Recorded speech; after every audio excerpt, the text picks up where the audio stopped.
It was devastating for our Afghan sisters, and in some ways we felt so torn because we had helped to bolster these women and now they had become almost targets. And when the Taliban retook control and the U.S. withdrew troops from Afghanistan, we saw the rollback of rights, granting them asylum, identifying them, standing up and working to help get visas for women and girls who needed to leave the country. Our current president, Ilahe Amane, has been a vocal advocate for what's happened with repressive governments, most recently in Iran and in Afghanistan, that have rolled back rights for women and girls. So you'll see her published in Farsi and in English. She publishes in a few different languages, and she always centers women whose voices you may not otherwise have heard. After Taliban was ousted and the government of Karzai was established in May of that year, a delegation of Women's Intercultural Network, which I was part of it, we went to Kabul in Afghanistan, and we stayed there 3 weeks, and we were trying to understand in what ways we can support the plight of women in Afghanistan for gender equality and empowerment.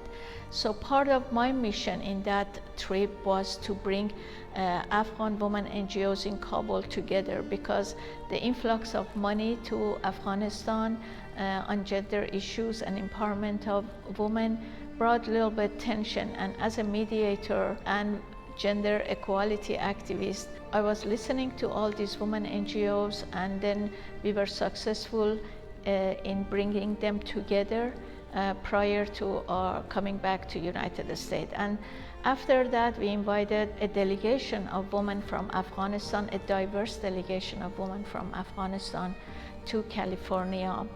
And we kept that relation going on. We contributed through that network and our sister organization in Afghanistan to various empowerment projects in Afghanistan, and also to establish women studies program in University of Kabul. We contributed to that.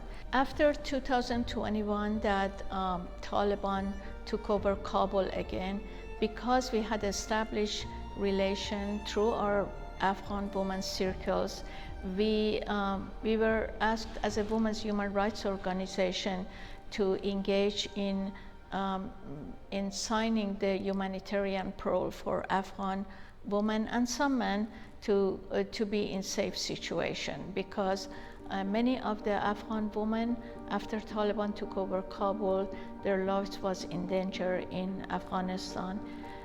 So we, Women's Intercultural Network, we signed more than 170 humanitarian parole for Afghan women and girls to come to United States and be in safe situation.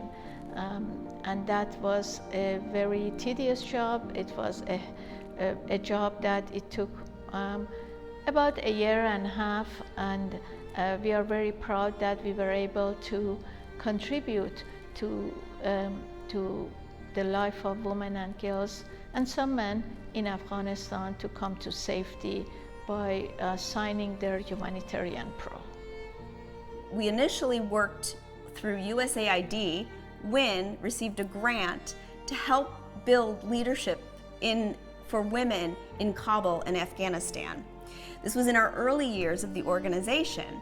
As such, we developed deep relationships and roots in Afghanistan. And when the Taliban retook control and the U.S. withdrew troops from Afghanistan, we saw the rollback of rights, and it was devastating. It was devastating for our Afghan sisters, and in some ways we felt so torn because we had helped to bolster these women, and now they had become almost targets, and it was incredibly tragic. But Women's Intercultural Network was also responsive because we listened to our sisters, One of our board members is a journalist from Afghanistan and ran a leadership camp in Afghanistan. She has helped us to identify individuals for whom we could potentially be of aid in terms of granting them asylum, identifying them, standing up and working to help get visas for women and girls who needed to leave the country. Also in Afghanistan, Women's Intercultural Network sponsored a collaborative event to highlight the voices of girls and women journalists and women who had fled the Taliban, to tell their stories and to provide education for girls who had fled Afghanistan but who needed to learn remotely. So Women's Intercultural Network has supported girls' education in Afghanistan through organizations like Education for All and Warrior Angels Rescue, worked to help get visas and to get some of the kids in schools at the Asian University for Women. And so definitely standing up in solidarity. When issues arise around the globe, as they do, women in crisis, in war, in the Ukraine, we reach out to our sisters there and we speak with them about what the current lived realities are and ask them how we can help. We don't superimpose any solutions. We learn from those who are closest to the problems, and we try to respect them and stand up in solidarity and hopefully support them in whatever they need.